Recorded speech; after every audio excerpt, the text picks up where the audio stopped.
founded. It was founded by some very powerful Freemasons and Rosicrucians.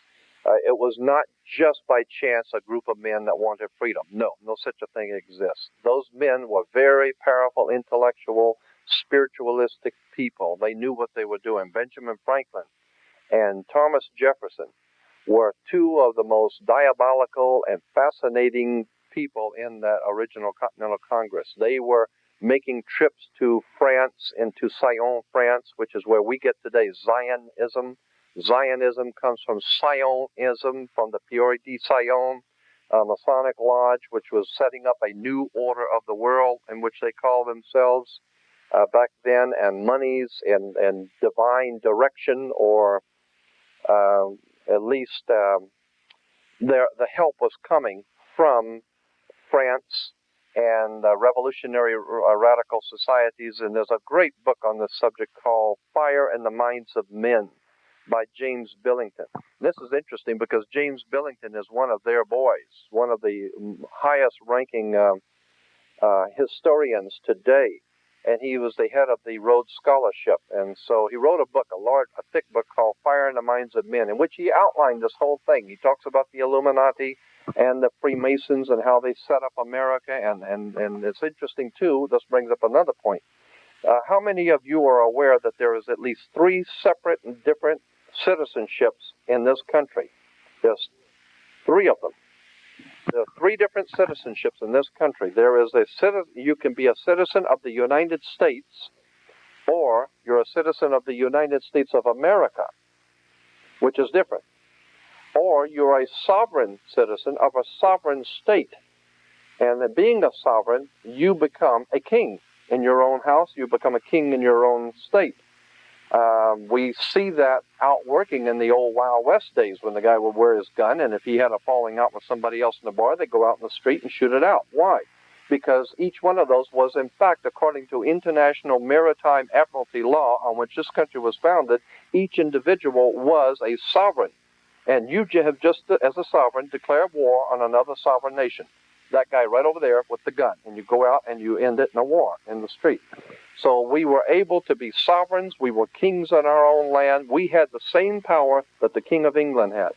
And, of course, that's been taken away from us now because we don't read, we don't think, we don't question anything. We like to go along to get along. We have plenty of bars and plenty of alcohol and entertainment, drugs, and whatever else you need. Now, you don't have to worry about drugs because they'll be brought to your door. So this government makes sure that we have plenty of entertainment, plenty of bread and circuses like Caesar did, but there's something very serious going on. And when we talk about the UFO thing and and that whole subject, I'm not very well read on the whole subject of UFOs, but there's 2 things I do know: that the phenomena itself is legitimate. There's something going on. Now, as to what it is, I have no idea. But there's something going on. And the second thing is that I believe there's something even bigger behind all of this that's yet to come out.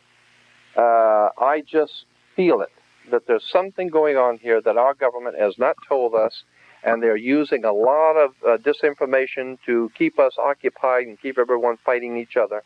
But I think there's something very big going on here. Gordon, yes. Let me bring up, if I may, a question with regards to Arthur C. Clarke's 2010, his last chapter, Lucifer Rising. We know that the Galileo mission left here with 49.25 pounds of plutonium. To the best of my knowledge, the atmosphere of Jupiter is ignitable. In 2010, he starts off on page 283. He says, 50 times more brilliant than the full moon, Lucifer had transformed the skies of Earth, virtually banishing night for months at a time. Despite the sinister connotations, the name was inevitable, and indeed, Lightbringer had brought evil as well as good. Only the centuries and the millennia would show in which direction the balance tilted. Now, Bush is talking about 1,000 points of light. I believe he's talking about a millennium of Lucifer, and We are yes. German Reich, and the German Reich, the Thousand-Year Reich, and the New World Order of Adolf Hitler and the New World Order of George Bush. We know that George Bush is the son of Senator Prescott Bush, who was head of Brown Brothers Harriman, who were heavily into the financing of Adolf Hitler. And we see all of this coming together. And then in his book, and it starts off in this particular chapter talking about Lucifer, and then he gets into at the last of the book, he talks, and this is he's writing from Colombo, Sri Lanka here. He said, this quite brilliant concept has been taken seriously by a number of astronomers, notably NASA's Institute of Space Studies, Dr. Robert Jastrow, and may provide one of the best motives for the projected Galileo mission. So the 2010 book was written prior to the launching of the Galileo mission on October 19th, 1989. It will reach the planet Jupiter by 1995. It's supposed to circle there for 4.5 years and then go into the planet, and I believe to ignite the planet, and so that we will have a binary star system. And as Arthur C. Clarke is talking about, the renaming of it Lucifer, and I've just finished an article, and I think that we've talked about this before, called Lucifer 2000, The Coming October Surprise, which ties into the current Life magazine last chapter by Arthur C. Clarke. So could you illuminate us a little bit further on that?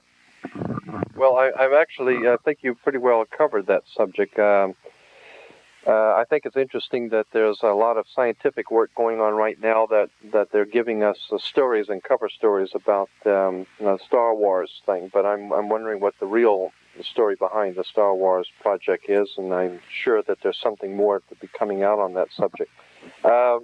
In relation to what I was going to bring out about, I had this one point to bring out about. And I'm not evading your question. I'm just not that knowledgeable on it. And I think that you made good points, but I'm not too sure about what I might be able to add. But the point I wanted to make is in relation to Adolf Hitler. If you remember that Adolf Hitler came into power about 1933, Germany was starving. The whole nation had been totally destroyed during economically and militarily. With the First World War, so bad that Germans who don't ever give up in a war, they gave up, and they never do that. But they had to do that under Kaiser and had to sue for peace, and Germany was totally destroyed and eating out of trash cans. A few years later, Adolf Hitler comes onto the scene, and they're so bad off that they were listening to anybody. And once he became noted in Germany, all of a sudden, out of nowhere, he started getting money to buy ships and planes and building military, until finally, a few years later, he becomes, his Germany becomes the most powerful military machine on the face of the earth. No one has bothered to ask themselves, where the hell did they get the money? Because the country was starving. So then when you understand that the United States and Europe, European bankers and the United States bankers are the ones that put up the money for Adolf Hitler. And the reason for Adolf Hitler, Hitler was supposed to do one thing. He thought he was supposed to do two. He was only supposed to do one thing, and that is destabilize the old banking families of Europe by causing havoc in their backyard, causing all kinds of war and depleting their resources and depleting their banks for this war.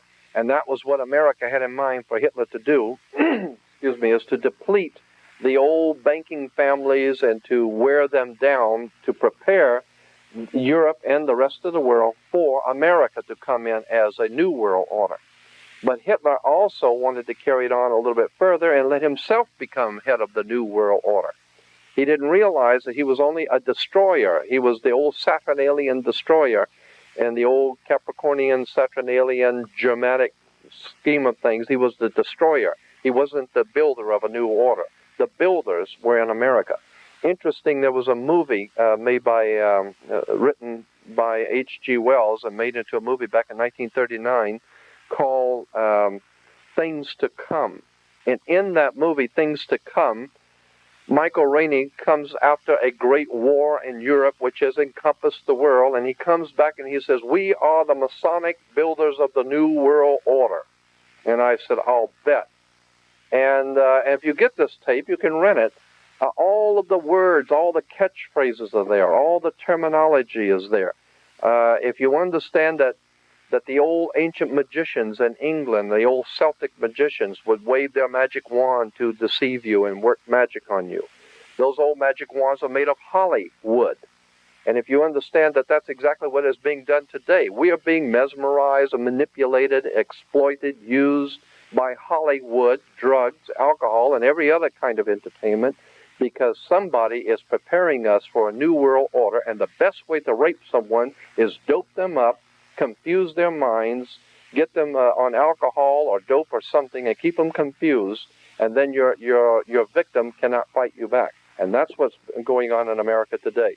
They're breaking us down, they're demoralizing us, they're putting us into dopers and stupors, and keeping us at each other's throat because they're planning something big for us. And the big come down is getting ready to come down.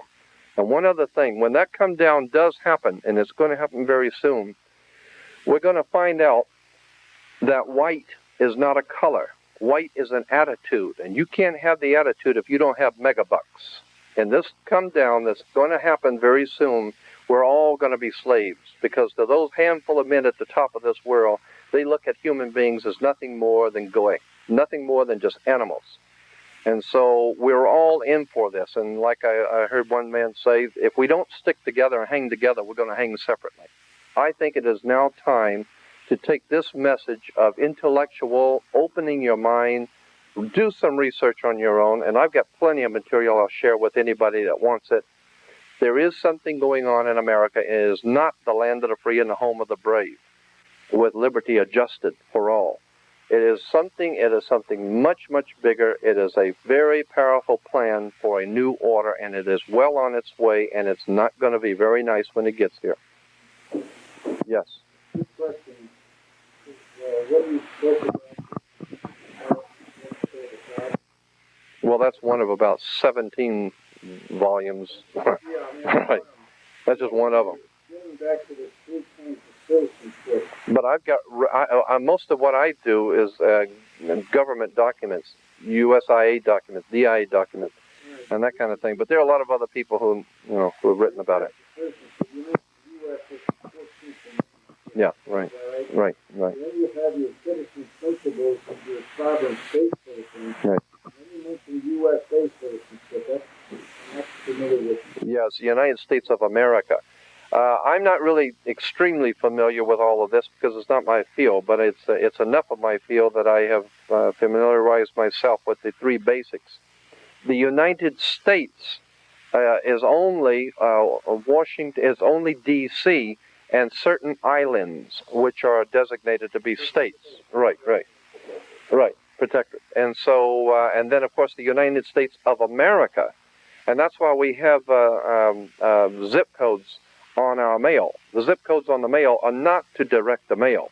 The zip codes are showing if you use a zip code, and if you use it, you don't have to use it, but if you use it, you are voluntarily saying that I am part of a United States, which is the connected to D.C., the District of Columbia. And so it's federal, regional, right.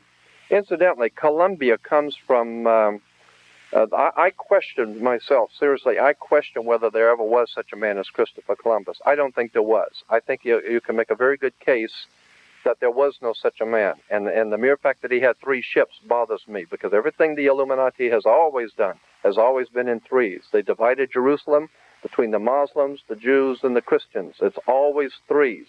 They have divided the world between the first world, second world, and third world. And if you understand Illuministic philosophy, everything is always done in 3s. So when Christopher Columbus comes over, and it's Christo Columbia.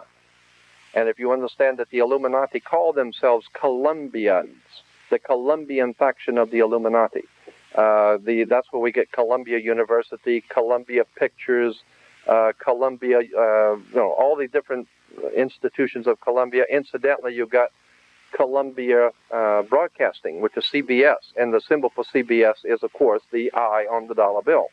Yes. Yes. Yeah. Yeah. And synthesis, right, exactly. That's the three. Hegelian dialectics and... Right. My own question. You had needed people in the posterity, which were the original state citizens, immediate derivative of that citizenship as citizens of the United States, full definition of citizen action versus Levi. Then you had the 14th Amendment citizens who were non-white and other aliens. And then in 1935, under Social Security, they merged them all together. And that's the third citizenship right there under Social Security. No, that's true, yes. And as I said, that whole subject deserves a whole evening of intelligent discussion, but I'm not into that right now. What were you going to say? Yeah. Michael Hessemann here with a very brief comment on, actually, Jordan, are you through or you have more of your talk? Okay. I'm not through. I got another 3 hours, but I'm through for the moment. Yeah. I mean, a very interesting question here. Who financed Adolf Hitler? Who financed the Bolshevik Revolution? Who financed the First World Communist International, Marx and Engels? Who financed them to write the Communist Manifesto, which is basically word by word the bankers' manifesto for ruling the world? Wall Street, the Vatican, and South Africa put up money and gold to finance the Bolshevik Revolution. The Russian industry after the Civil War in Russia after the revolution was built by Wall Street. I mean, the major Russian companies were built by major American counterparts. Westinghouse built a dynamo factory in Moscow, which became the backbone of the Russian heavy electrical machinery. International Harvester built the Kirov tractor plant. Later, all the C-34s were built. Oh, that's much later. The Standard Oil of somewhere built the Volga oil field. So one by one, all the major Russian industry were built by Wall Street at a time when the world capitalist countries were ostensibly being very afraid of the Russian revolutions spilling over, spreading around the world.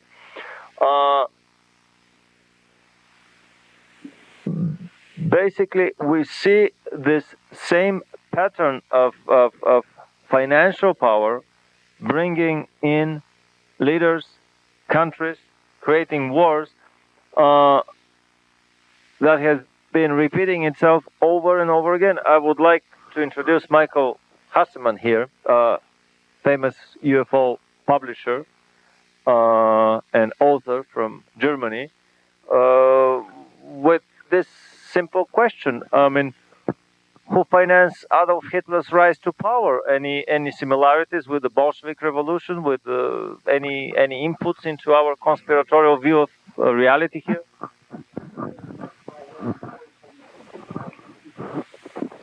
One thing is sure, I didn't. Now, indeed, the situation in Germany was comparable to the situation you have in the moment in the USA. It was not as worse as my co-speaker here mentioned, but the Germans were eating out of garbage cans, at least not all of them. But they had a major economical crisis like you have in the moment in the USA.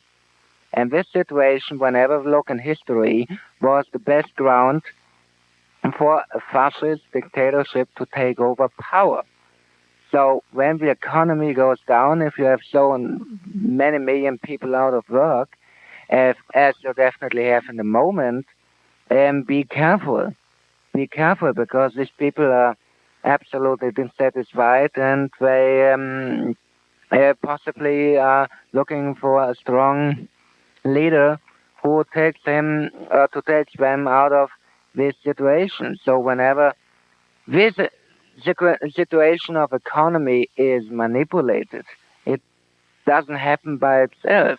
And indeed, these people who have a few $1 million on the bank accounts in Switzerland in Swiss francs, they are earning the most out of it. And because the American dollar compared to the franken, the Swiss currency, in the last 7 years lost 50% of its value. I can say it from the Deutschmark in 1985, for example, in 1985 or 1988, the American dollar was about 3 Deutschmarks. In the moment it is 139. So if these people in 1985 transferred, for example, $1 billion to Switzerland, changed it in Swiss franken, they doubled it now, up to now. If they change it back to American dollars, they are getting now 2 billion American dollars, and this is quite a profit in 5 years. So there are people who really make profit and who can make profit with the weak American dollar and the catastrophic American economical situation right now. If I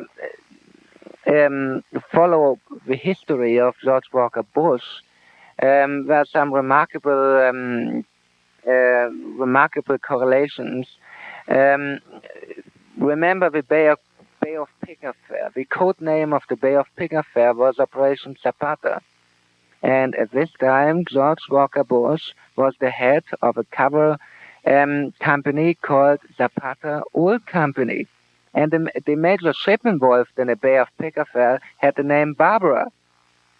Do you know who Barbara Bush is? Of course you know.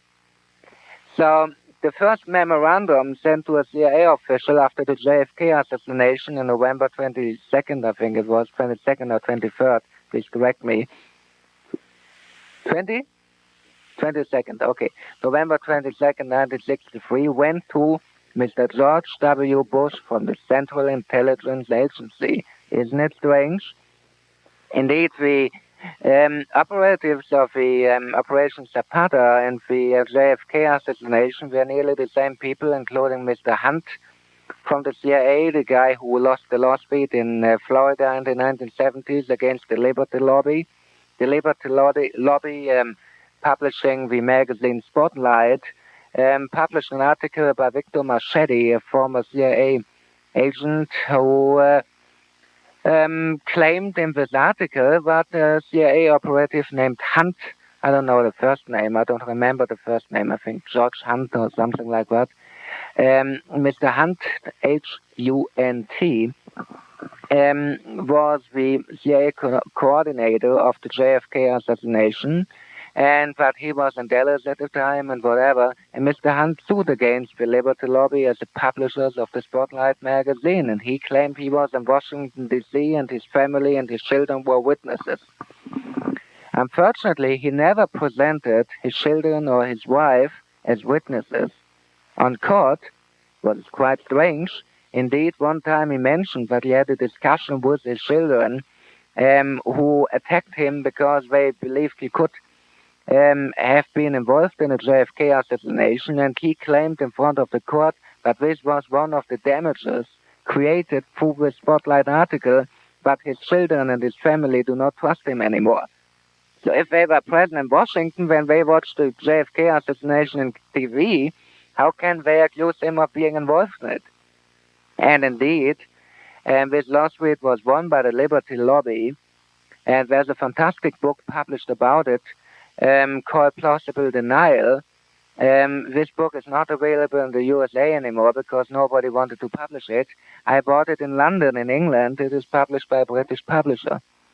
And, well, in this book you find a lot of interesting facts, and you find the clear evidence that the CIA and this division involved in the Operation Zapata was also involved in the JFK assassination, and that the same people active in the Operation Zapata were active in the JFK assassination. So George Walker Bush indirectly or directly had to do with the JFK assassination. And now, what the Americans did 12 years ago, they elected for President Ronald Reagan, who was a nice puppet, and the strings were in the hand of George Walker Bush. And he was president for the USA for 12 years. And this is, he is nearly the king of the USA. A president being in the office for 12 years is something. And if he is re-elected, if he will be re-elected, and we all pray that he will not, he was president more or less because Ronald Reagan, was just operated by him for 16 years. And he was the former director of the Central Intelligence Agency, a Gestapo-like organization. This is fine.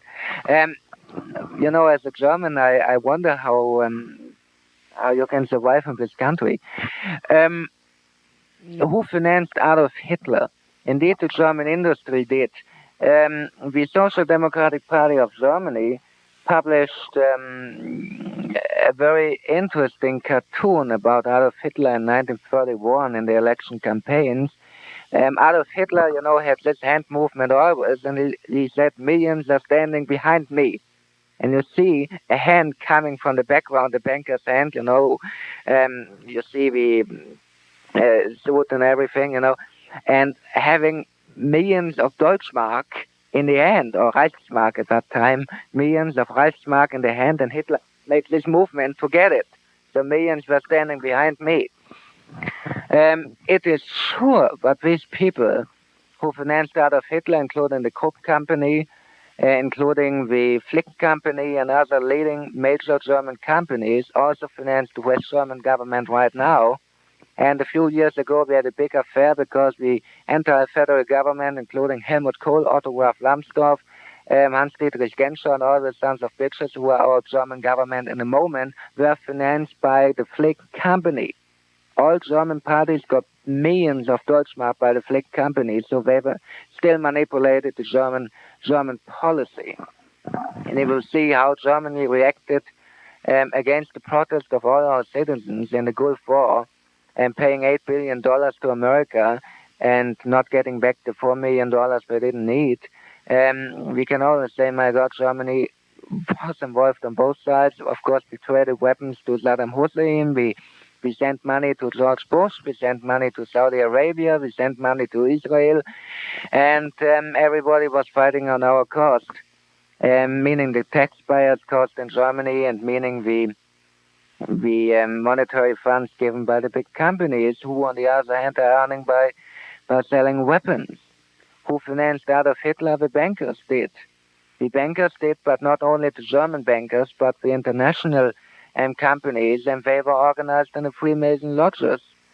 And not all Freemason lodges were arrested and put into the concentration camps, only those who did not finance Adolf Hitler. Indeed, in the Freemasonry, we have a wide field, and we have concurring organizations. And we have the so-called Grand Lodge of England, and we have the Scotch Rite high degree Freemasons, which originated from the Knights Templars after the fight against the Templars by the Papal forces and the French king, Philip the Beautiful. He is called in the history books Philip the Beautiful. I don't know why. Some of them escaped to Scotland and merged into the Johannite community as well, and indeed reappeared in history as promoters of the Stuart dynasty, and later in the British Revolutions and whatever, and from there started and financed the French Revolution.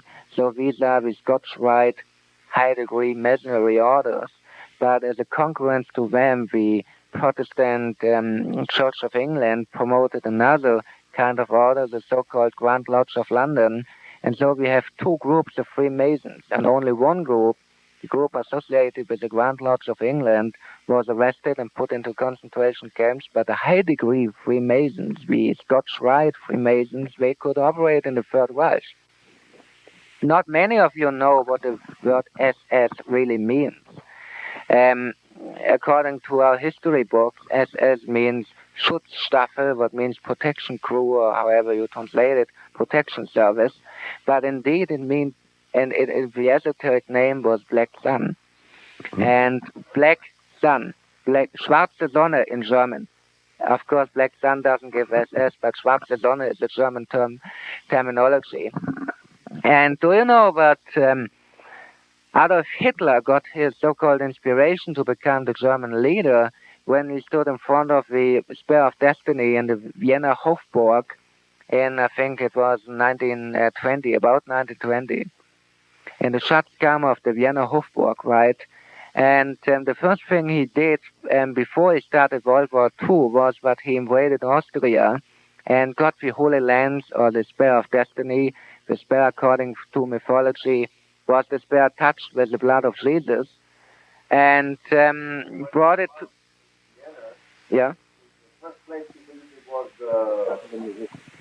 Yeah, the first, of course. He spent a whole night alone in the museum. That's right.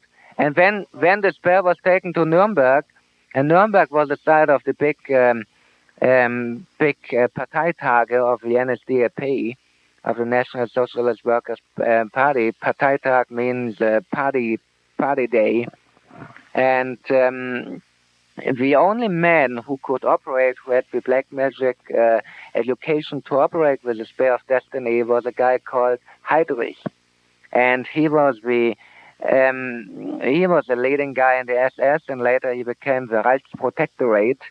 And Reich was the German Empire. And when Heydrich was assassinated in 1942, the fate of the Third Reich made a 180-degree turn, and after that we had Stalingrad and everything, and Hitler was defeated 3 years later.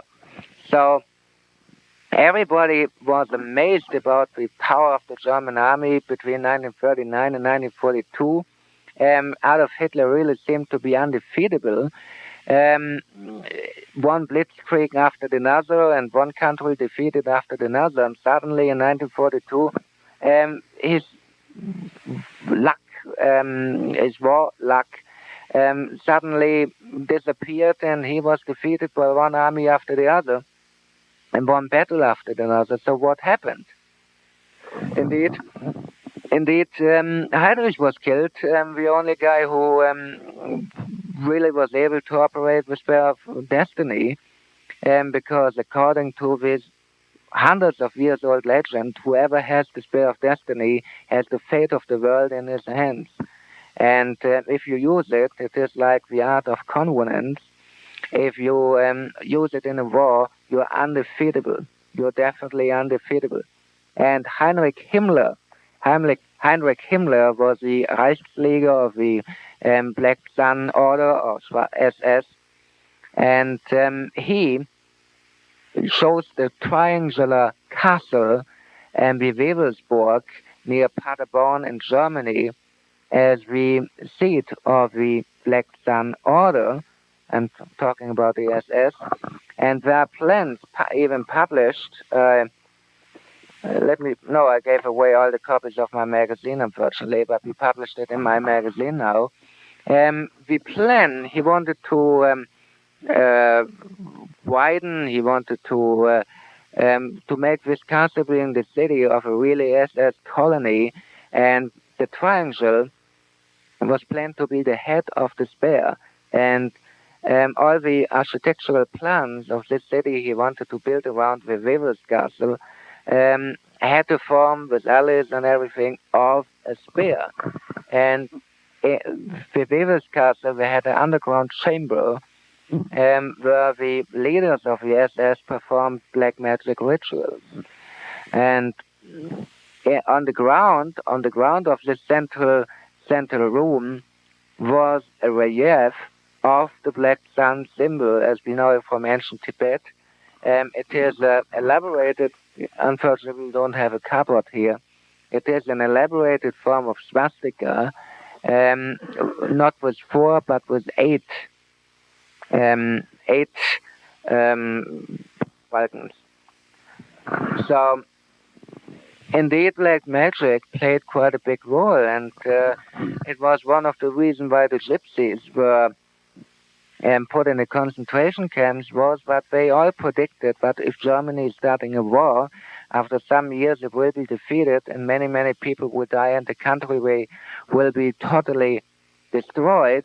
And indeed, the beginning of the gypsy assassination in the concentration camps was were these predictions. It started like a witch hunting in the Middle Ages, And they first arrested the clairvoyant gypsies and later all the rest of the gypsies because they had clairvoyant genetic material, all of them, and they became a danger for the normal Germans. It is back in Vienna. But not the original one. It's a copy in Vienna right now. The original one is still in the hands of a black magic lodge. The Spear of Destiny in the Vienna Hofburg right now is nothing more than a copy.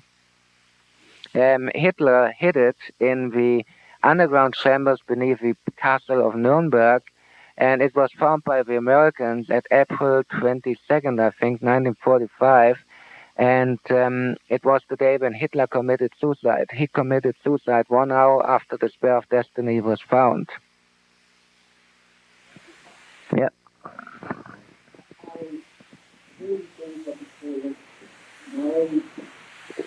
Knowledge of this thing that it's a great tremendous influence on Vladimir Terziski. But because we are actually going some of the others that ran the situation, Hitler, before the brainwave, never going to be and Hitler going to do whether it's the influence out of the Tibetan. I fully agree. When Berlin was conquered by the Russians, they found hundreds of bodies of dead Tibetan monks in Berlin, and officially nobody knew what they were doing in Berlin. And I asked my father, who spent some time in 1944 in Berlin, and he told me also that there were many Tibetans in Berlin at that time. And indeed, quite early in the 1930s, they sent an expedition to Tibet to contact the black magic lodges there. Nobody knew possibly now where the NSDAP originated from, but in the 1920s, they formed a black magic society in Munich called the Thule Society, Thule. And the Thule Society was a group of very, very rich, financial influential people who came together to practice black magic and to widen their power through the black magic techniques. And what these people actually did I give you a copy of my magazine? Yes. Can you give it? Oh, unfortunately. Otherwise, I could show you some pictures, hoping what I said. Do you have it nearby in the car? Oh, okay. Unfortunately. So I can't show you pictures for it. But what happened with the Thule Society was that one of the most powerful men among them was Mr. Eckert. And Mr. Eckert, together with Haushofer, were practical disciples of Red Hat Tibetan monks. There are two orders in Tibet. We have the yellow-headed monks. The Dalai Lama is one of them. They are very peaceful and very calm, and they practice white magic. And we have the red-headed Tibetan monks, the Tantrists. They are in connection with Agartha, not with Shambhala. Shambhala is the good pole, and Agartha is the negative pole.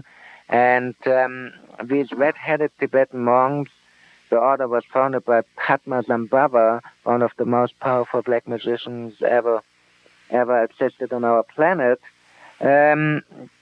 They accepted the invitations by Haushofer and Eckert, and some of them came to Germany, teaching disciples in Germany. Haushofer and Eckert were taught by Germany, and these were the leading forces in the Thule Society.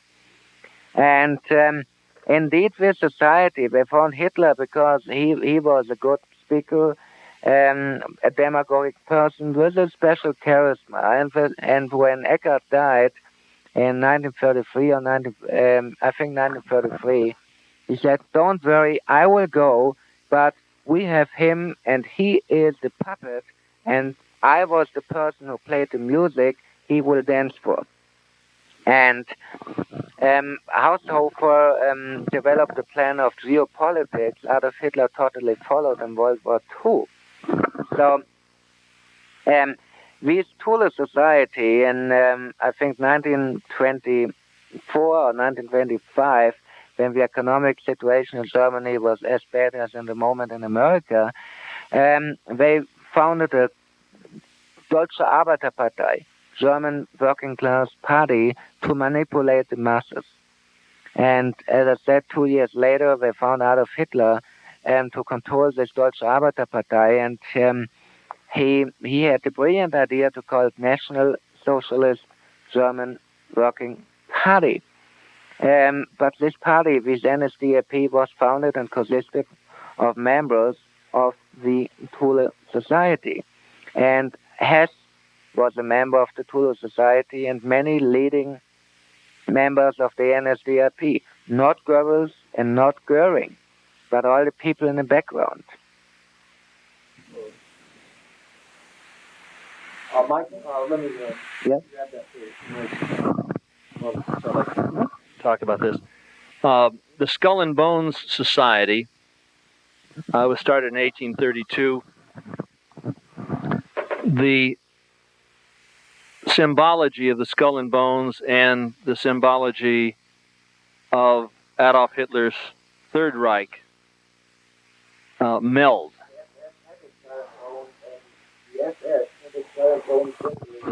And the color. Every SS man of the higher ranking SS forces, Waffen SS, for example, they had a skull and bone symbol here at the collar. It was a part of their uniform. Skull and bone. And the skull and bone originally was a Templar symbol. We find skull and bones on many Templar cemeteries in Scotland, in France, everywhere. It was the symbol of, well, there are many myths where it originally comes from, but some people say it was the symbol of Jacques de Morlaix, because he was buried in this way. At least he was buried in this way. Other people say it was the symbol of the son of the widow, Hiram Abiy, the king of Tarshish in Phoenicia. At least it is a very, very old Freemasonry and Templar symbol. And the Totenkopf, as we say in Germany, it means skull and bones. The Totenkopf symbol was one of the most powerful symbols of SS. But let me first...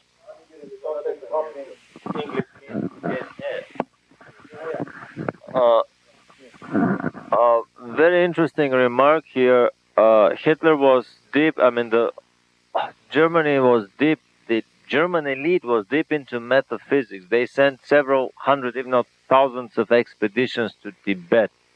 They brought a lot of books that they bought, stole, or bartered with the monks there, some of them from caves in Tibet. There are many caves. It's a very cavernous country there.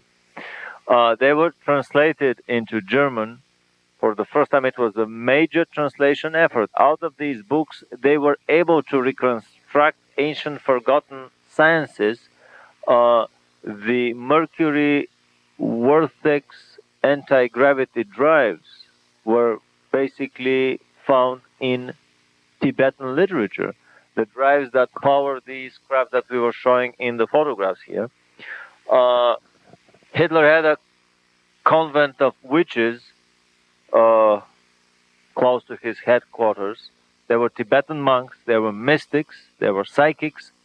They were very heavily into metaphysics, and actually there's a very good book on, I forgot the name of, The Spear of Destiny, and one other book by the same author.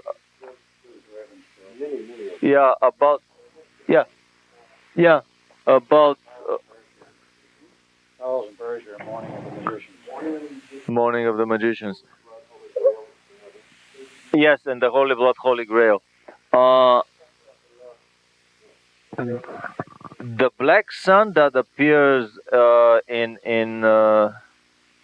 German mythology and in German secret symbology, the symbol of Agartha. It's very interesting, actually, because in the Urantia book, they give the picture of the universe that basically resembles the island of paradise is a lenticular island in the center of these local cluster of a dozen galaxies that holds them in place. And the seat of the Trinity is on the top half of the island. The energy realize the energy capillary system, the energy supply system of the universe consists of these kind of magnetic looking lines that exit out of the top portion of paradise and encompass the whole universe and enter back into the lower or nether paradise, as the Urantia book calls it. And of the many things that are not revealed in the Urantia book, the one that I found most interesting is the nether paradise. They don't say who or what resides on the nether paradise. Just thinking in analogies, if the Trinity resides on top of the paradise, then maybe there may be another important, equally important and powerful factor or entity that resides on nether paradise that they chose for the time being not to reveal to the planet. And if energies are entering like this, physically this is a totally black body. So basically the black sun is an excellent image, a symbol for the nether paradise, for whatever factor resides there.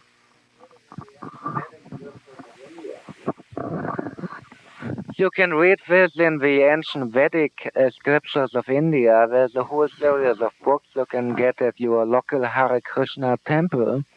It is called the Srimad Bhagavatam, and it is one of the most important holy scriptures of India, the Bhagavata Purana. And in the Bhagavata Purana, you can read of the higher world, our earth, and the nether world. And in the higher world, the Suras, or gods, are living, and this is the world of the sun and of the light. And in the underworld, the Asuras, or demons, are living, and this is the world of the black sun dominated by the black sun. And and they know about it and they teach about it. I don't know why Urantia doesn't, but we have this netherworld or underworld model in the Hindu and Buddhist cosmology, and they describe very well how horrible these 7 azuric planets or 7 levels of the underworld indeed are, and the black magicians are communicating with these kind of worlds. But let me quickly add some things to what I said before. Indeed, these Tibetan monks were closely cooperating, and they gave a lot of documents and books to the Hitler regime. And I do not believe that the Hitler Flying Saucer program was based on alien technology, but in my opinion, it is based on, let me say, Tibetan technology. Why? Because we have descriptions of the so-called Vimanas, of airplanes flying on the base of Mercury 5,000 years ago, constructed by the ancient Indian people, in these ancient holy books of Tibet. And they are described with all possibilities also in the Tanju and other ancient Tibetan books. But some people wanted to ask questions about what I said before, and before I give the microphone away, I want to satisfy these 4 people, or 5 people. So let me start with the gentleman here.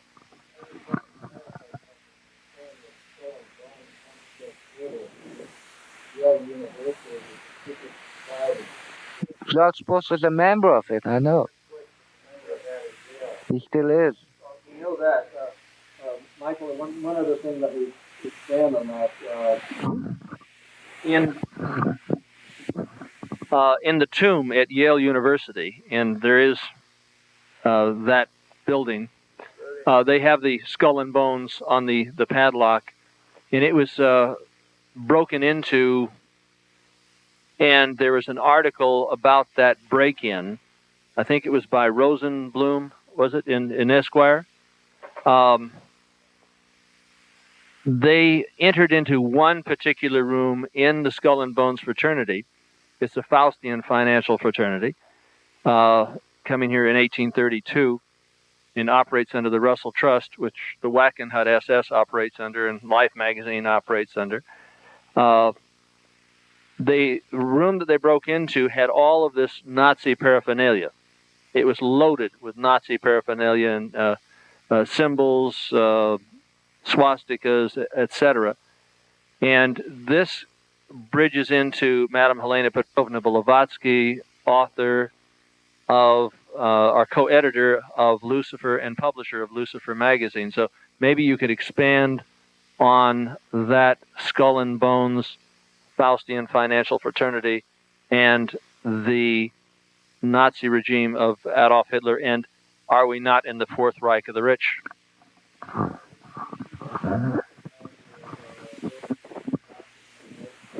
I'm a great admirer of Helena Petrovna Blavatsky, but because she was the first who got the secret teachings from Shambhala, not from Agadi.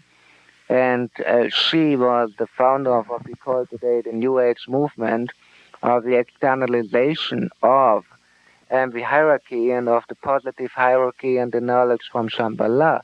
But of course, the knowledge about the truth, evolution of mankind and so on, this is a matter of fact, and it's identical in the traditions of the black magic orders.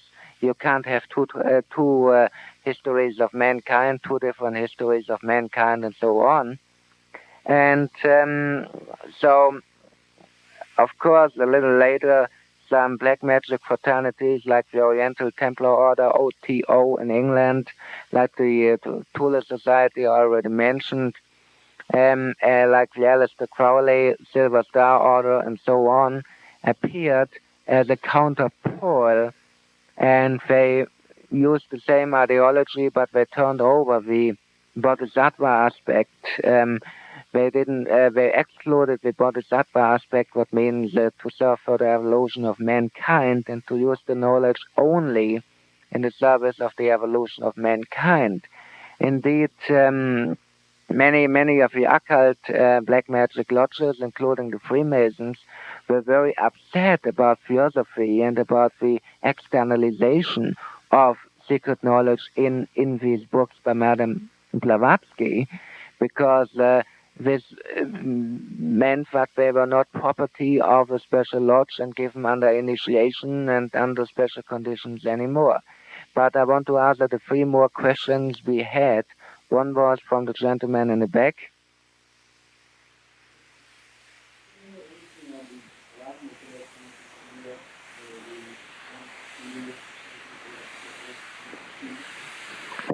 Are you talking about the Tuk Brotherhood?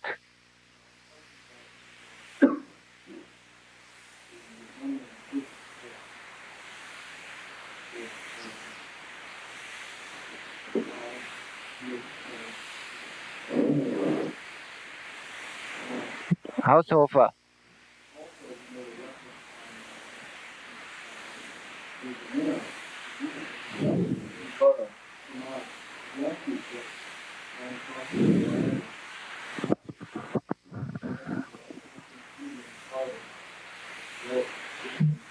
Dona Pava, yeah.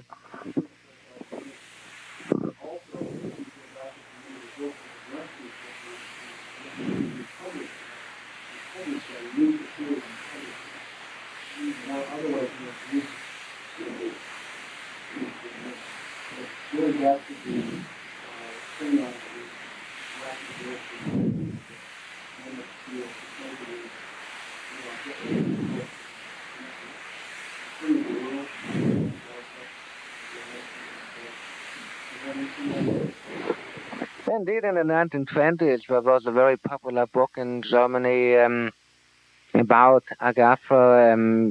It is called Animals, Men, and God, and it is written, I think, by Ossendowski. Beastman, yeah, beast. Okay, Tiere, Menschen, Götter in Germany. Tier you can translate beast or animal. So I translated in one way, and okay. And indeed, this book influenced, of course, in some way, these movements because it was a very popular bestseller in Germany.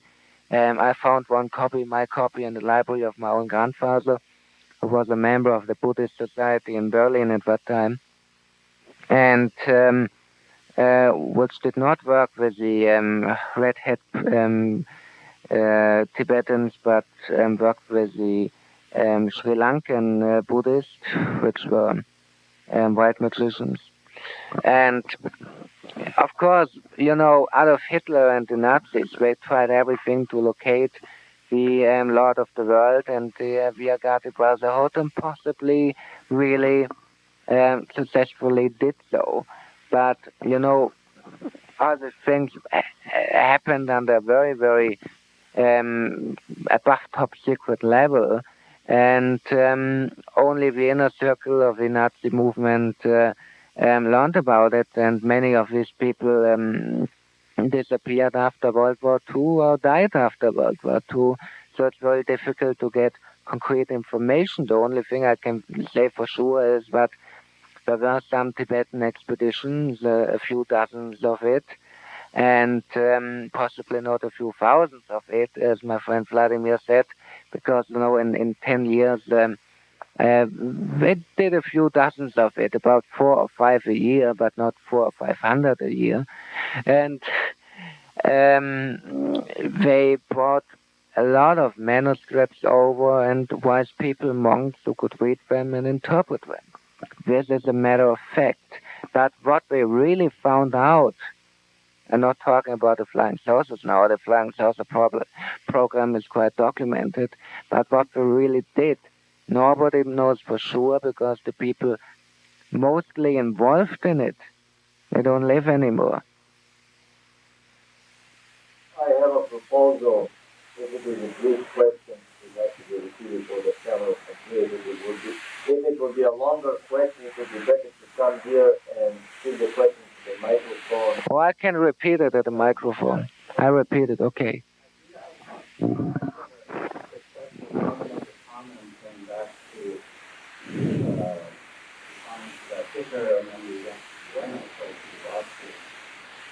And it points out how current day this fire discussion is. My father owned General Motors in Austria. Operated from the Royal Palace. 2 days before the Auschwitz, Hitler took over Austria. My father's palace as their headquarters. Austria and Germany have refused to pay a claim of $20-30 million, which I have pursued legally, and now my lawyers in Vienna say we must start up publicity. And I thought it would be interesting to tell you that the claim looks very good. The Jewish community in Los Angeles is getting behind this and will embarrass the government. They recently asked me for documentation of the connection between American financing of Hitler and this episode with my family, which ties in the Brown Harriman. My father's money ended up there. My question is, I understand there's a connection between the Dalai Lama, Tibetan Buddhism, and the Pleiadians. Is there any connection between the Pleiadians and the Nazis? No. This is another part of the game. Yeah, white movement. Okay. He wanted to know if there's any connection between the Nazis and the Pleiadians, because he learned there's a connection between the Dalai Lama and the Pleiadians. And I said, no, these are two different parts of the game, two different games. We have one team and another team fighting against each other. We have the black team and the white team, and then that's the ball game. And in this ball game, the Dalai Lama and the Pleiadians are playing in one team, and Adolf Hitler and the Shambhala people and the black people and the black lodgers are playing in the other team. And the football they are playing for is is our planet and is mankind and the future of mankind. It is the evolution of mankind. It is the question if we survive on a higher level of evolution or if we live under a Orwellian, George Orwellian dictatorship for the next 1,000 years in chains. The programmed bio-robots who are not allowed to have a free will, and we all got a little pre-taste how this can be in Germany between 1933 and 1945, when 80 million intelligent people were just brainwashed and formed into one controlled puppet, working under the principle of Führerbefehl, wir tragen die Folgen, what means Führer give an order, we follow you blind.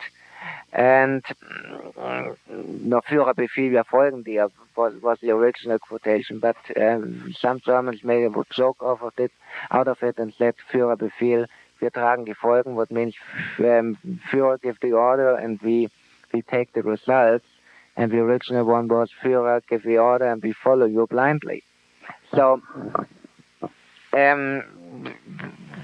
this was a little pretext, but the Pleiadians and the Dalai Lama is playing in another team. If you want to say the good guys and the bad guys, you can definitely say that the Dalai Lama belongs to the good guys and the Pleiadians too.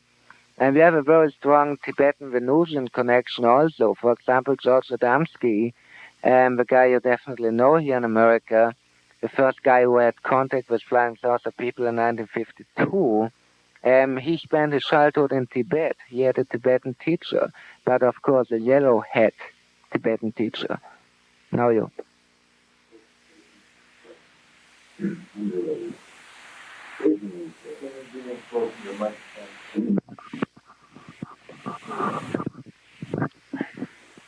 The statement is that one man whose name has been omitted here at the time of Hitler's becoming Chancellor of Germany is Hjalmar Schacht. And Hjalmar Schacht was the man who actually performed the miracle of putting everyone to work overnight. It was under Hitler's order. There were empty factories. At that time, out of a population of 80 million people in 1933 in Germany, 5 million were living, that is 5 million families, were living in caves dug in the ground. That's how poor they were. And yet there were empty factories which had the capability of producing goods because they had done it only a few years before when Germany had been exporting so very much. So Hjalmar Schacht conceived the idea of issuing script. And so they ordered the people back into the factories immediately. They started producing. The script would be good in 90 days for real money. And in that 90 days' time, they produced the goods, sold them, shipped them, and got hard currencies back. Then they were able to make good on that script. And I might further add that Schacht was so considered to be such a genius on this, it was the brightest banker that ever lived in Germany, even more than Flick. He was given time as a result of the Nuremberg trials, even though he had never fired a shot in anger or done anything except to provide this level of genius. By the way, the people that couldn't work in factories because they were non-skilled were put in another service called the Arbeitsdienst. And they were there, instead of shouldering rifles, they shouldered shovels. And yeah. Well, at one point, it was sort of preparatory to yeah. Well, I did have a question. Well, yeah. Well, as I prefaced, I had both a statement and a question. And my question is very simple and it's very short. The Pleiadians, how could they possibly be from the Pleiades if there are no planets in the Pleiades? And it's clear there are none because there's not a star there old enough to have planets. And that's why all around those stars there is a glowing blue haze. that material in about 1 billion years will have separated itself out and collected itself into planets. Then there will be planets in the Pleiades. The Pleiadians, if indeed they're from that part of the galaxy, are probably nearby, but they're not Pleiadians. That's a misnomer. Was it a question or statement? Indeed, we have a mention of visitors from the Pleiades in all the ancient mythology, and of course it is a problem how to coordinate it with the astronomical facts. But indeed, the Pleiades are a star group out of 250 different suns, and I think out of 250, 250. According to Billy Meyer, 250, according to the astronomers. Okay. And I think out of between 130 and 250 suns, possibly one or the other has inhabitable planets. And the big ones we see surrounded by blue haze, maybe not Alcune and so on. I don't know for sure, I'm not, I haven't been there the last 28 years. And I don't know it for sure, but coming to your question.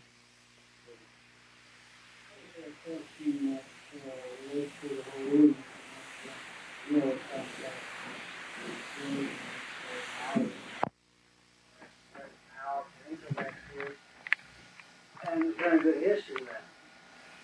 But when I open this up to the whole panel, now we know why we have a problem. It's almost a problem. Irreversible with the Committee of 300, the trilaterals, complete control, power, and money.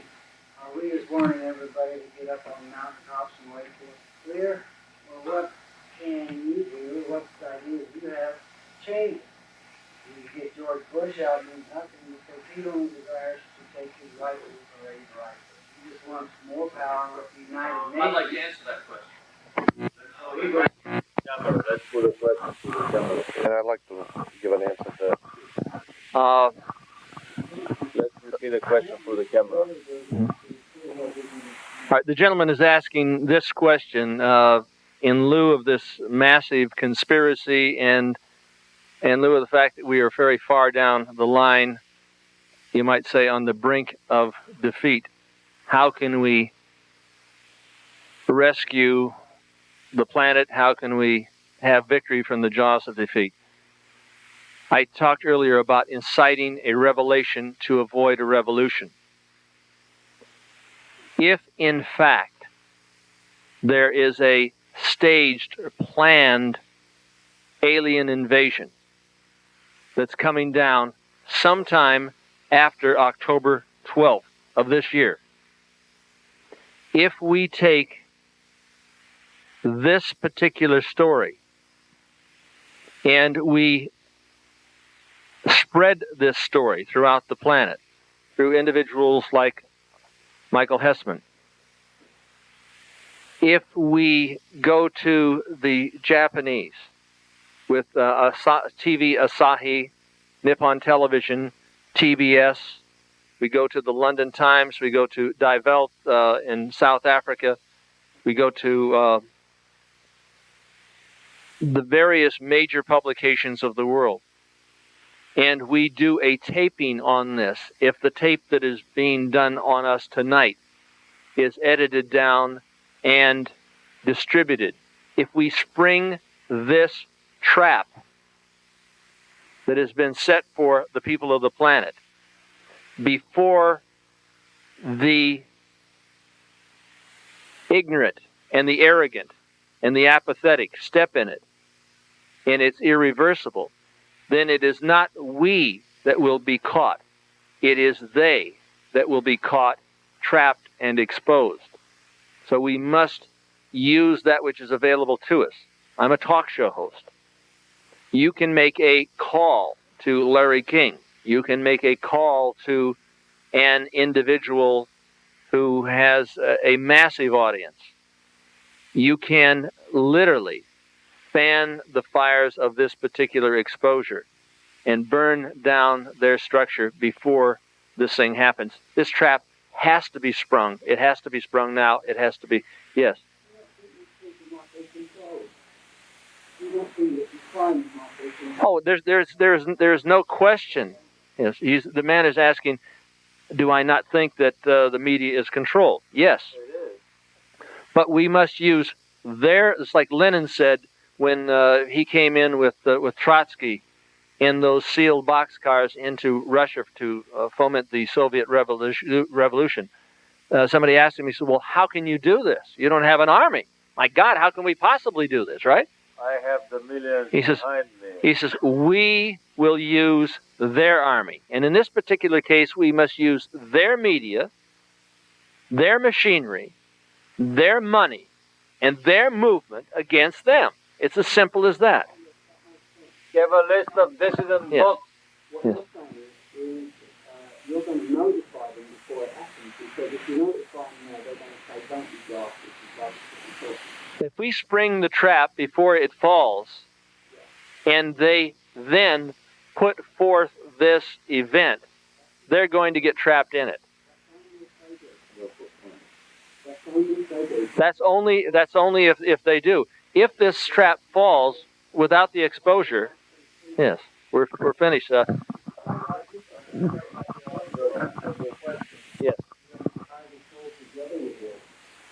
George Washington's prophecy talks about the third age, and this is the war that is coming down now, we're reeling now, and according to this prophecy, we're going to win it. I've heard of George Washington's prophecy, yes. I just wanted to say one thing, that the one thing a conspiracy cannot deal with, they can deal with anything. They can deal with rebellions within the ranks. They can take you out on a city street coming out of a restaurant. They can deal with anything. They can buy you off or kill you off. The one thing a conspiracy or a plot or a scheme cannot afford to deal with is exposure. And there is no need to worry about how are we going to get on the national press, how are we going to be able to get through to the Time magazine. We don't need to. The greatest form of exploitation is word of mouth. People hearing this thing tonight, talking to their friends who will talk to someone else, and before you know it, you can have a revolution in this country. So exposure. Yes. Jordan has been trying here for a number of years. What we have to do is take the information that he has. For instance, if we get a map of Washington, D.C., and it shows the streets, it's clearly laid out. And then we take a picture of the Goat of Mendez on a slide and do an overlay on this, and it will fit perfectly. It will fit perfectly. If we show on film a picture of this Illuminati symbol, which existed on May 1st, 1776, the communists have used since the beginning, since the League of Just Men formed the Communist League in 1848. If we show this to the American public, and we prove that it existed prior to the foundation of the United States of America, the Declaration of Independence, we will blow them out of the water. All of the evidence that is needed is right here. We simply have to professionalize this and bring it to the public in mass. In my original comments, I didn't finish what I had started. I wanted to talk just for a couple of moments about how symbols are used. Symbols and emblems we see every day are manipulating our thinking, and of course we know that television and motion picture have symbols continually, but classic example is here on the front of the American dollar bill. This one's so small, probably no one's seen this one. Up here on the corner of the dollar bill, and I'll show it to you later if you want to see it, there is a little owl sitting up here on the edge of the one, a little owl, and if you get a magnifying glass, it becomes very clear. The owl is a symbol of the Bohemian Society that meets every once a year in July up in off Russian River up in Northern California. The Bohemian Society is made up of all of these master criminals that make the mafia look like child's play. These people are master criminals, and they're printing your money. They're printing your money. They are guiding your life every day, and we don't even realize it through symbols. I'll show you the little owl. Now, I've got pictures. I have color pictures of all of the American presidents living, and dressed up in costumes like the Ku Klux Klan. They all have long cloaks on and pointed headdresses, and this is the American presidents, and standing before a large bonfire, worshiping the owl, and there's like a 35-foot owl behind the bonfire. These are color pictures with all the American presidents dressed like Ku Klux Klansmen worshiping the owl. And the article in Elm magazine said that the owl represented wisdom because it sees things in the dark. It knows things that you don't know, and that's why it's wise, because it can see things in the dark, and that's why the owl's on the dollar bill. Symbols are, I want to give you an example, just some quick examples about the Royal Arch Freemasons that were so instrumental in the 1770s of founding this country. The last of their moves that they needed to make was in Pennsylvania, where they signed the Declaration. And Pennsylvania today is called the Keystone State because it's the keystone in the Royal Arch of the Royal Arch Freemasonry. This thing has been laid down, and I'm trying to explain to you, this whole country of America is nothing more than one more key in a very large movement that has been in existence for hundreds of years, and we're now seeing the climax to this whole conspiracy. The World Freemasonry has as its symbol and emblem a word, Ordo ab Chao. And in Switzerland, at the world headquarters for Freemasonry, which is found in the same building with the United Nations and the World Bank, the International Monetary Fund, which was the Impossible Mission Force of the old Mission Impossible.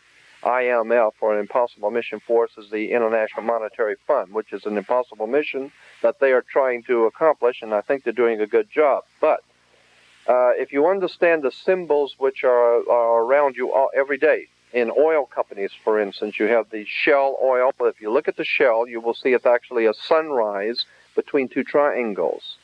And I've written the company, and they agree, yes, it's a Masonic symbol of the Masonic sunrise between the two triangles, which was the symbol of the Bilderberger group. And the Shell, let's see, and then the Union oil, you have the Union oil, which is a round orange globe with the 76, and the commercial says, get the spirit of 76. What are we talking about? We're talking about the spirit of the Illuminati revolution, which was America, the spirit of 1776. And the round orange globe is the sun which is revolving, which is a symbol of revolution, the rising sun of a dawn of a new day, and is occult Freemasonic symbols. Arco, if you see the Arco sign, is the pyramid from the air without the keystone, and without the chief cornerstone in the middle. It goes back to Jason and the Arconauts. Ordo ab Chao, order out of chaos, which is remember the old television show Get Smart. Get Smart had chaos on the one side and control on the other, and that was the outline of what Adam Weishaupt said. If you can cause enough war, enough violence, enough bloodshed, and finance enough revolutions and trouble throughout the world, the entire world is going to be so frightened and come to the point where they're going to have to be on their knees and give up in order to have a new one world government to stop the violence. And that was the plan. Give the people so much bloodshed they're going to be on their knees begging you for a new world order, for peace and security. It's all been planned a long time ago. As a matter of fact, there were three books that I have printed in the 70s. Cosmic Conspiracy is one of them, where Stan Devo talked about how Yugoslavia must be destroyed. And this is the 1970s. Yugoslavia will be destroyed, and it's going to be divided, and he explained the different groups that are going to be divided against each other, and divide and conquer. And there were two other books that mention that Yugoslavia will have to go before the new order, and it has something to do with families, old powerful families in that area, and there's some new alliances being formed behind the scenes. Everything that you see, and this is why I'm going to leave you with, every time you see on television and radio and hear in the news media about violence, bloodshed, like the gang stuff that's going on in Los Angeles, it's very interesting. Did you know that gang graffiti has Masonic symbols in it? Very powerful black Masonic symbols, and the Latino has some very powerful Scottish Rite symbolism in it. And there's something going on here with these gangs. And when you hear the government make statements, when you hear politicians make a statement that they cannot seem to get their hands on crime, that it just seems to be out of control, and they just can't seem to get their hands get a handle on the drug problem and the crime, that is a lie. They got their hands on Adolf Hitler when they wanted to. They have total control over the Soviet Union. They can break it anytime they wish. And if you don't pay your taxes, they'll chase you all the way down into the Amazon jungles and bring you back screaming and make an example out of you. And if they want you, no matter who you are, they will find you and deal with you publicly so no one else will get out of line. So when you hear that drugs are being sold and they can't get a hold on it and they can't do anything about the crime, it's because they don't want to. Crime keeps people frightened, and frightened people are in subjection. Right. They're going to take away money. Yes. They're going to use the credit card. Right. And then they're going to take you away. Right. Anything today, Yeah. unless it has a barcode on it. Right. I know that. We know that. Everything you buy is barcoded.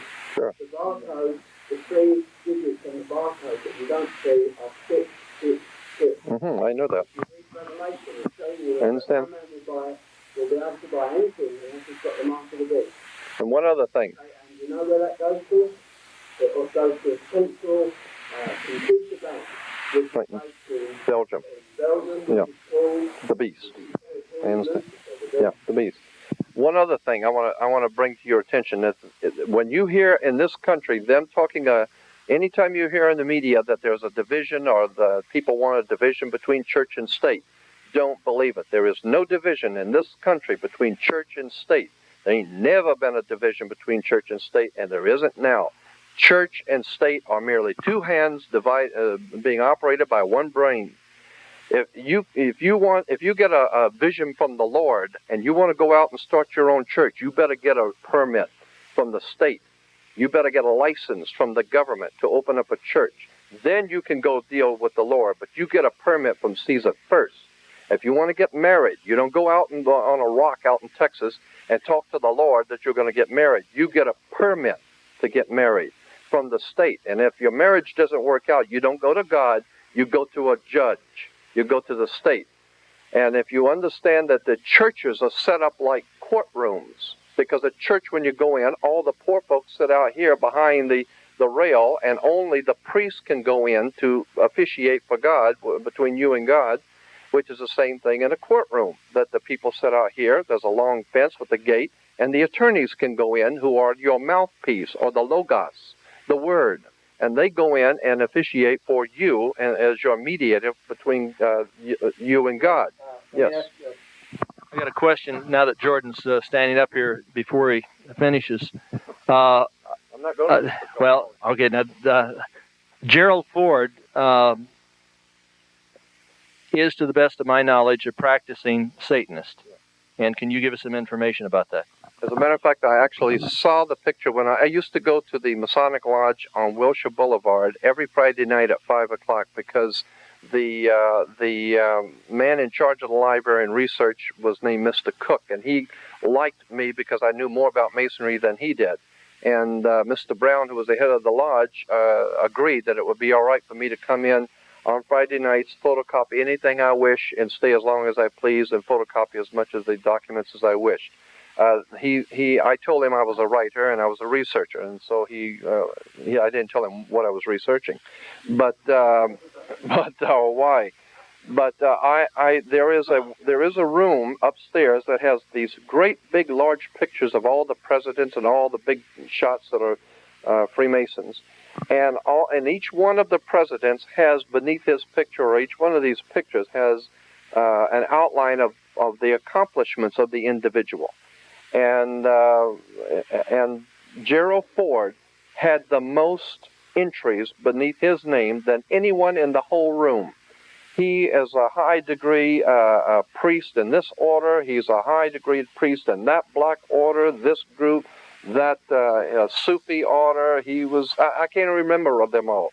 I stood there and read all of these things that he's connected to. So when he is portrayed as this bumbling idiot, the only bumbling idiots are us who believe this, like Jimmy Carter was a peanut farmer. The closest thing he ever came to a peanut farm is flying over one.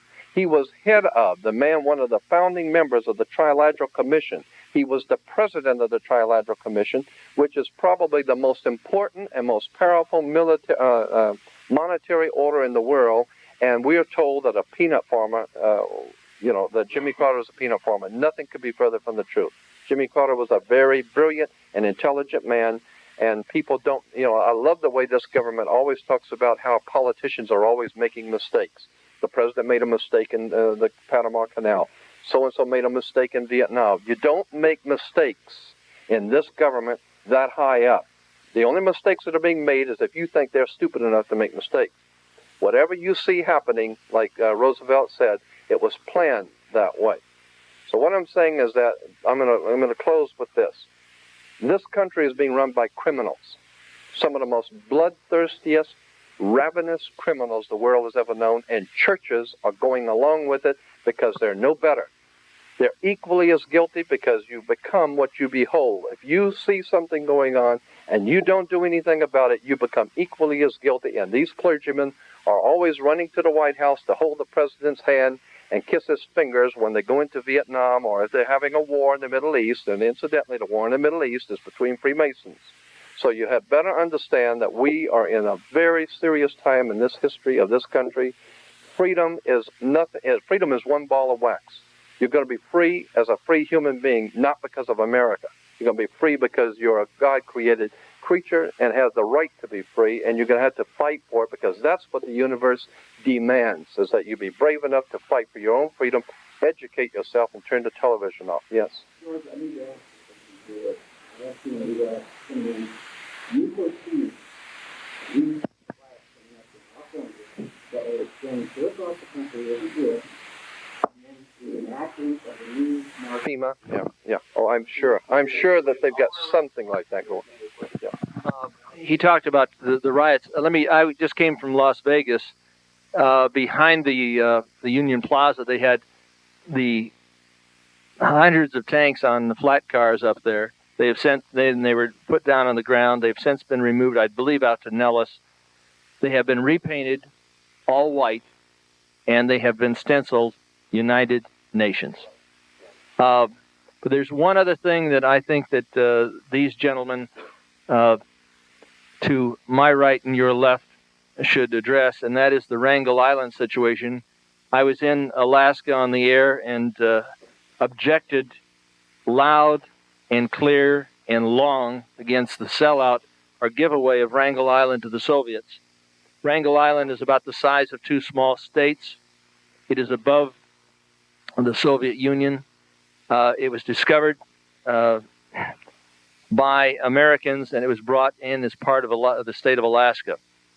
It has, as of June 1st, I believe 1990, been given to the Soviet Union or to the Russian Empire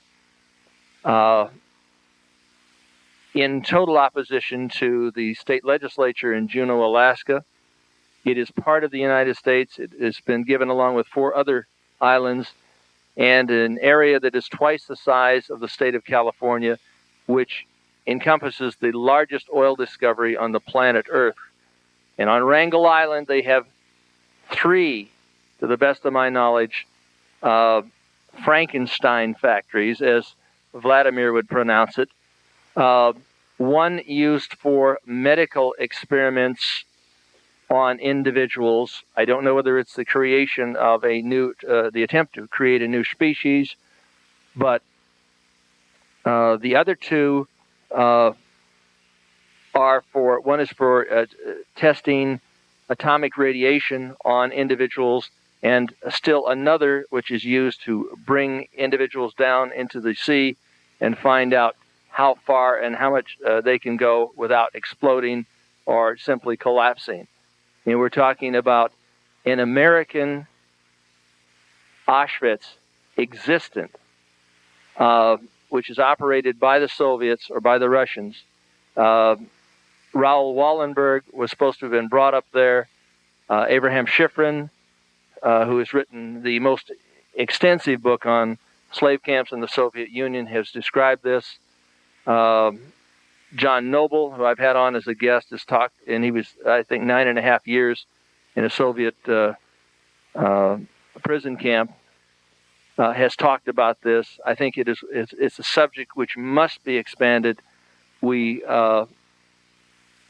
must expose what has gone on at Wrangel Island. I was asked to go out to Wrangel Island, or invited to go out to Wrangel Island, but it is huge. I would only see a portion of it, which would not be,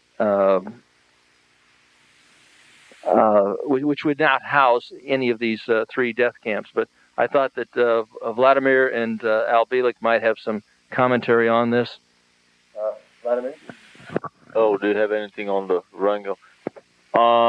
Actually, I heard here in the United States for the first time about the Wrangel Island, but just summarizing the whole archipelago experience in Russia with few sentences. In the 60s, even the most leftist and wildest intellectuals in Moscow estimated that, well, maybe 10,000 people were purged during the 30s purges and ended up in the camps. 30 years later, after the works of Solzhenitsyn, it is widely accepted that about 60 million went through the camps and 20 million didn't come back. So we're not talking here about simple runaway private police, party private police, eliminating, exterminating people. We are talking about the same Luciferian agenda scenario for the planet, that they have to limit the population, because by reducing the population, you can play with the population equation and you can redirect the evolution of the planet in a different direction, suitable to the Luciferian hierarchy. All these concentration camps of the 20th century, they appeared almost simultaneously in different countries. They were needed in order to bring down the population, on top of 2 world wars and a lot of small local wars. It's very interesting, fascinating. For example, Billy Murray, in a very rare video interview from Switzerland, gives the Pleiadian prescription for our planet, the population prescription. The Pleiadians, according to their philosophical outlook, satisfy the first paragraph of the Lucifer Manifesto, word by word. They are very highly advanced race, but they view the universe the same way as the Lucifer hierarchy views the universe. There is no universal father with no personality in it. Their prescription is that our planet should have 500 million people, as does their planet Era, which is very similar to Earth. 500 million people. Where should the rest, 5.5, maybe 6 billion already, go? Where should these go? So the Luciferian hierarchy has always used, on top of everything else, has always used the wars, the concentration camps, the elimination of people, in order to shift the evolution of the whole planet in the direction they want. Because if you have less souls on the planet in the same time, then the rest of the souls waiting spend a longer time in the Luciferian schools of the other side. But if you have an overpopulation on a planet, they have to spend all the time here, the souls number being constant, and very short time in the Luciferian schools of the other side, according to Billy Meyer's own revelations. I mean, he's not calling them Luciferian schools, but they belong to the same philosophical division.